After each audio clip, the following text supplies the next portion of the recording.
How to turn on or turn off Share iPhone and Watch Analytics on the iPhone 16 series.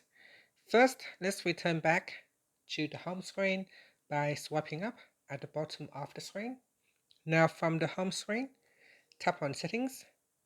Then in the Settings page, scroll down and then tap on Privacy and Security. After that, scroll down. Then in here, tap on Analytics and Improvements. Then at the top, tap on Share iPhone and Watch Analytics. Tap on the toggle button to turn it off. So this right here, this will also turn off data collection on your Apple Watch. So tap on OK. Otherwise, you can tap on it to switch it on. And that's it. After that, you can swipe up to return back to the home screen. Thank you for watching this video.